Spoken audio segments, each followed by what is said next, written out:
Ginto ang kulay ng prutas na ito. Puno ito ng vitamin C at ang palakas ng immune system. Huwag mong itatapon yung kanyang buto dahil sa tradisyonal na pag-aaral nakakatulong ito sa pangpalakas ng ating digestion. May natural na enzyme ang papain seeds tulad ng papain na tumutulong pag-breakdown ng pagkain at nakakatulong na mas maayos ang pagdumi. May antioxidants, may taglay na flavonoids at polinoids na tumutulong na protektahan ang katawan laban sa free radicals. Tumutulong sa liver protection at sa ilang pag-aaral, nakikita na may compound na maaaring makatulong suportahan ang kalusugan ng atay, lalo na kung may stress o unhealthy lifestyle.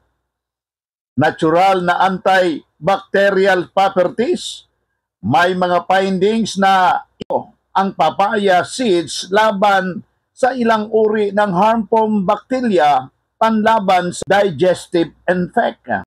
Tumutulong sa anti-inflammatory support, may natural na anti-inflammatory compound na maaaring makakatulong sa pamamaga ng katawan.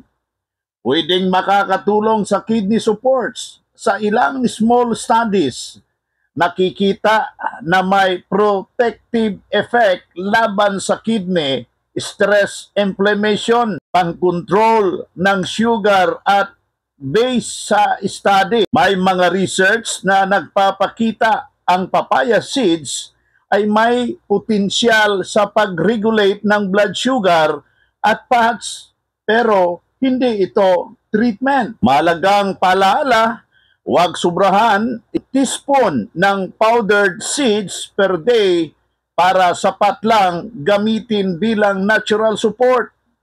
Hindi ito para sa buntis, papadede at hindi para sa taong may malubhang kondisyon maliban na aprobado ng mga health consultants at doktor. Better ang lasa na medyo may pait-pait kay pwedeng i-dry, durugin, lalong ihalo sa honey o smoothie.